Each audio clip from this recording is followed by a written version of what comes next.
Good morning. I was just listening to our financial secretary talk about the budget for Hong Kong for the coming year, and I was shaking my head, and then I looked at the clock and went, "Ooh, 8:30. Got to start talking about movies." Glad to get away from that. Well, our cinemas are back open. It's a little bit. The distributors are still going through their back catalogs and pulling up stuff that we were supposed to see a few months ago, and maybe things we weren't supposed to see, and whatever they happen to have on hand. So it's going to be a few weeks till we get some really, really good films. But it's slowly coming, and there actually is a pretty good film that opened. Today's Friday. So it opened yesterday in Hong Kong, but it's been out for a while. I saw it quite a few months ago, and it's called Run, and it stars one of my favorite actresses of the day, Sarah Paulson. And I'll talk about Sarah in a second if you don't know who she is, but I'm sure you do. Now, the background to Run is this. In June 2015, there was a woman in Missouri by the name of Dee Dee Blanchard, and she was found in her bedroom, lying face down on her bed in a pool of blood, of her own blood. And her 23-year-old daughter, Gypsy Rose, these Gypsy Rose, who it was believed at the time suffered from a multitude of chronic illnesses that included muscular dystrophy, epilepsy, severe allergies, and asthma, and she was wheelchair bound. She had disappeared. Now, a few days later, Gypsy was found at the Wisconsin family home of Nicholas Gojon. I don't know how to pronounce his name. I think it's Gojon, not Good John. Well, it could be Good John. I'm not sure. And he was a man that she met a few years earlier on a Christian dating site, as they always do. Now, the pair apparently murdered Dee Dee because it emerged that Gypsy was never ill. There was nothing wrong with her. For years, Dee Dee had been poisoning Gypsy with a variety of drugs that she obtained from unsuspecting doctors, pharmacists, and God knows who else. Now, Dee Dee suffered from something called factitious disorder imposed on another, or FIDA, which is also known, it was previously known as Munchausen syndrome by proxy, MSBP, Munchausen syndrome by proxy.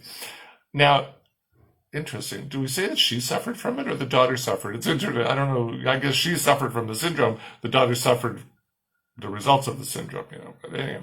Now, no doubt, I don't know, I didn't talk to the director of this film, but no doubt this story formed the jumping off point for director Anish Chaganty's second film, which is called Run, and he co-wrote this with Sev Ohanian. Now, the two had previously worked together on the 2018 film Searching, starring John Cho. Sev Ohanian, by the way, he does a lot of producing. What did he recently do? I think he was one of the producers on Judas and the Black Messiah, I think. But he's actually, if you look him up, he's produced quite a few films. But anyhow, now in this movie, Diane Sherman, who's Sarah Paulson's character. Now, Sarah Paulson, we know from a lot of films of late. She was in Glass. She was in Ocean's 8. She was in Blue Jay, one of my, didn't make my top 10, but if it had a top 20, Blue Jay would have made my top 20 last year, the year before. She was in Carol, and of course she played Marcia Clark in The People vs. O.J. Simpson a few years back. Now she is, Diane, her character, is a single mother who lives with her ailing 17-year-old daughter Chloe, played by newcomer Kira Allen in Sleepy Pasco, Washington. I had to look up where Pasco, Washington is. It's sort of in the middle of the state, upriver from Portland, Oregon. Now, Diane is a math teacher, and she's been homeschooling Chloe all these years as the poor child deals with a range of illnesses that stemmed from her premature birth. Now, Chloe, though, she's upbeat about the whole thing. I mean, her life is bad, but she's been able to go to school at home, and she's become she's a smart girl, and she's looking forward to attending Washington State in the coming year. But unfortunately, the school hasn't offered her admission, even though her grades are excellent, and she seems well adjusted, especially considering her multiple conditions. Now, the carefully managed facade that Diane has constructed over the years begins to crack open, however, when Chloe finds a prescription bottle of her medication with Diane's name on it instead of her own. And that's when she starts to suspect that maybe she's really not ill at all. Mm. Now, Run is wickedly engaging. I enjoyed this film. It's, it's not one of the best films I've seen of well, I guess, is this a 2020 film or a 2021 film? I don't know. But but certainly it's a solid film. To everyone in Pasco who knows her, Diane is a friendly, high-functioning mother who has dedicated her life's work to caring for her daughter 24/7. Pretty amazing when you think of it.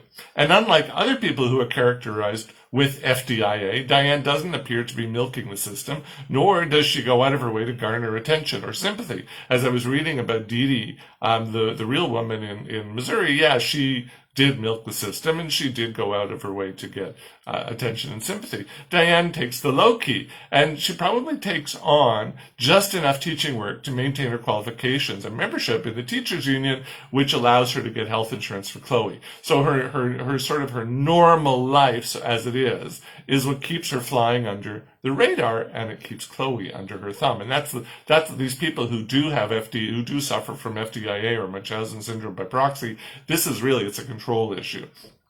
Now, as ever, Paulson gives this role her all. She plays a wonderful criminal. She does nut jobs really well.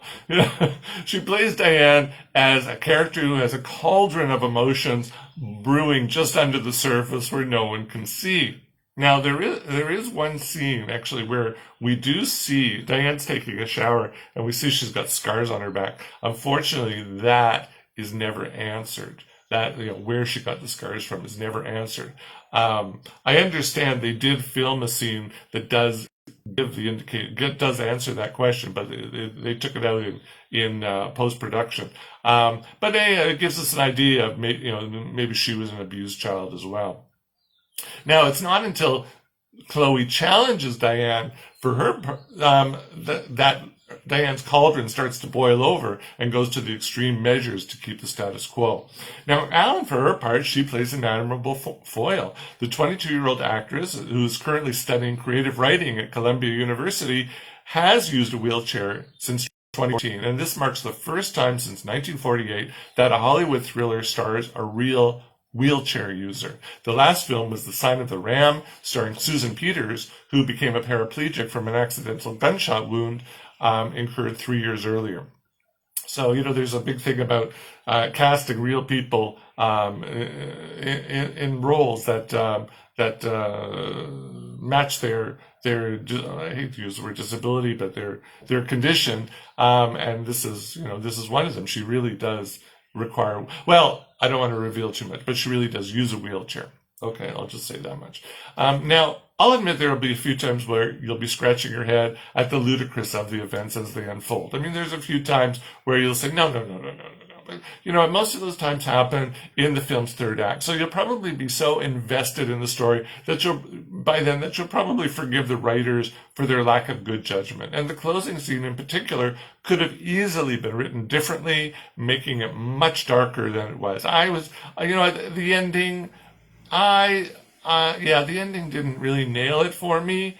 It was good, but not as good as it could have been. And I think this was an easy thing that they could have done to make it better, and they didn't. So that was a little bit disappointing. Now, as I said at the outset, Run was supposed to come to our cinemas months ago. I think back in November, in fact. But the pandemic had other ideas. So it's finally here now. It opened yesterday. It's also available on Hulu. If you have it, in cinemas where you live, if cinemas where you live are still closed. Even with its writing hiccups, it's still nasty fun. So I'd say definitely check it out. I enjoyed it. I had a few script problems, but I definitely enjoyed it. That's called Run. Now, the other film I was going to talk about another film that I thought was opening yesterday. I thought it opened yesterday, but it's actually opening next week. The cinemas are still moving things around. So when I checked the schedule a few days ago or last week, the film that I intended to talk about next was scheduled to open, and then they moved it to next week. So I'll hold it off for next week. But if you do want to read it, go to my website at howard4film.com, howardforfilm.com, and you can read there. Okay, what's the film called? Host. It's called Host. So I'll talk about Host next week.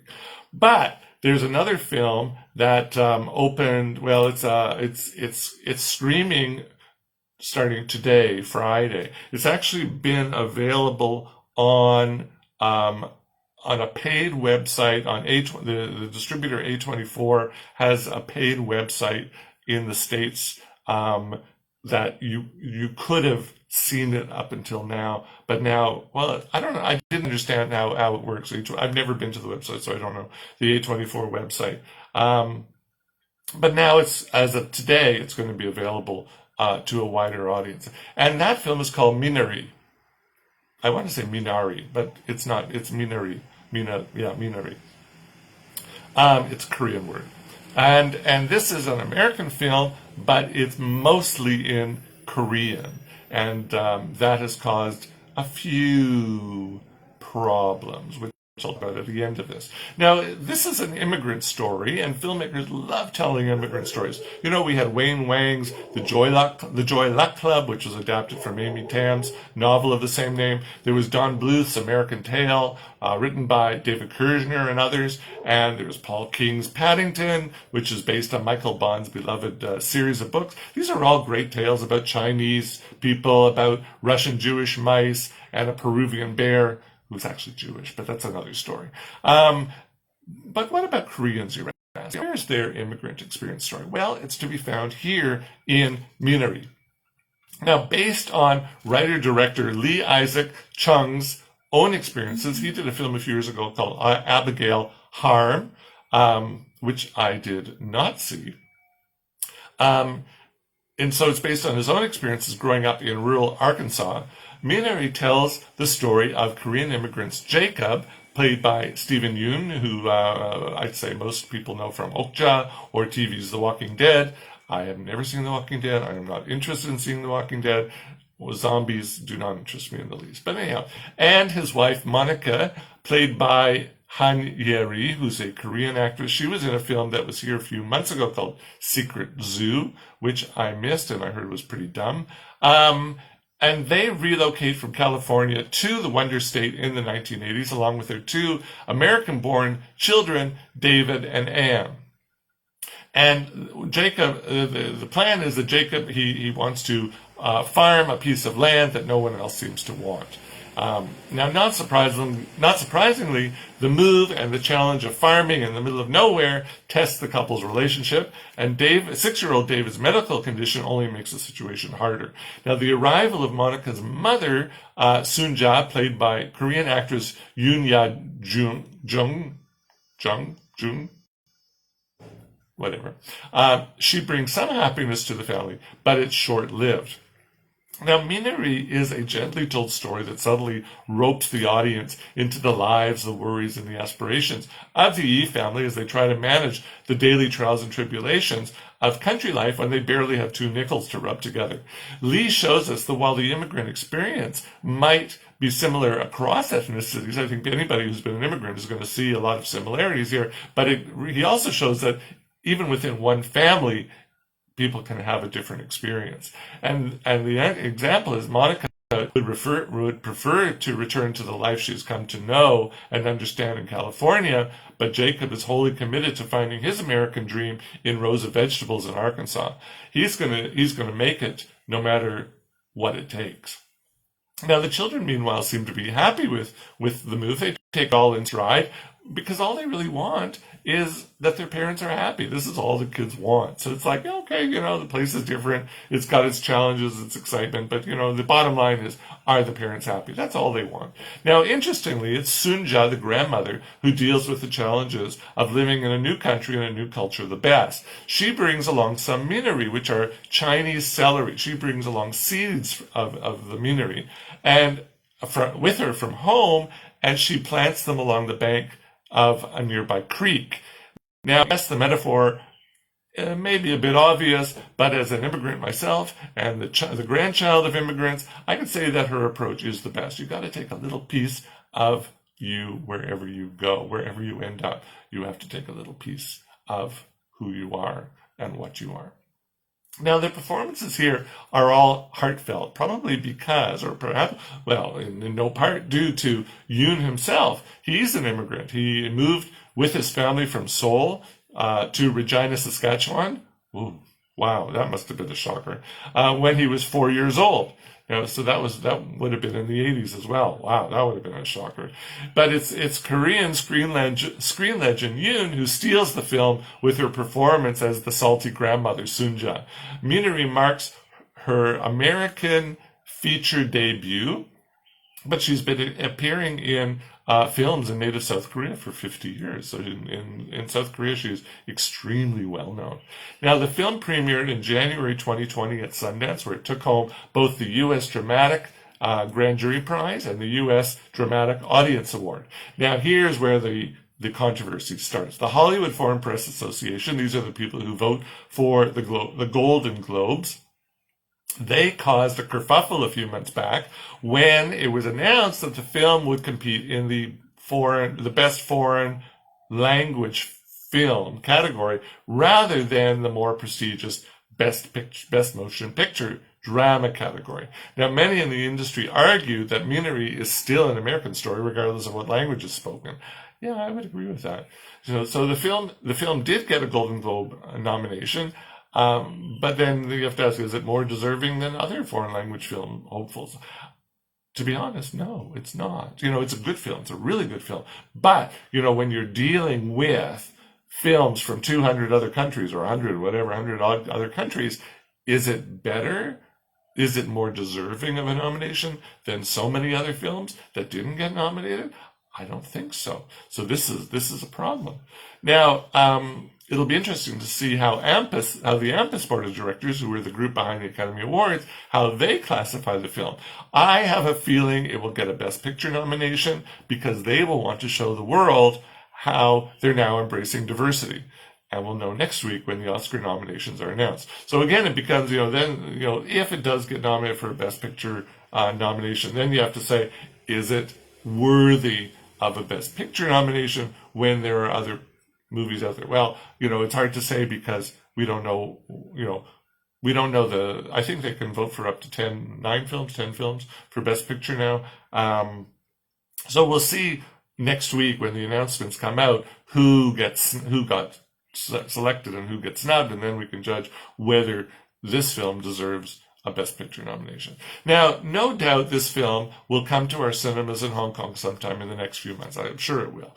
But if you subscribe to a streaming service, it'll be available on demand starting today. The word is that Amazon Prime, iTunes, and Google Play Movies will carry it. I checked all three of them yesterday. There was no indication that they were going to carry it, but I've read online that those three will have it as of today. It's definitely worth checking out. It is a really good film. It's very tender, very heartfelt, good performances, good story, nicely photographed. It has a lot going for it. So it's definitely worth checking out. That's Minari, Minari, and that's it. 8:48. Good. So, what else did I want? There was something else I wanted to say. I knew I should have written this down. I thought about this last night, and I thought, I'm going to forget. I better write it down. Oh, yeah, now I remember. Aha. Next week, I'm going to publish my list of my 10 favorite films of 2020. As I've said many times, or maybe you missed it, because of the pandemic, the Oscars have pushed back their qualification period to February the 28th. So any film that was supposed to go to the cinemas in America, or a certain, there's qualifications about how many screens it has to go to, or in which markets it has to go to in New York, Los Angeles. So any film that was supposed to, I don't know how you judge how something is supposed to, but anyhow. So any film that was supposed to go to the cinemas but didn't because of the pandemic, but was released on a streaming service before February 28th is eligible for this year's Oscar awards. And needless to say, there are a lot of films opening on the streaming services today. So I have a feeling I'm going to be busy next week talking about new films.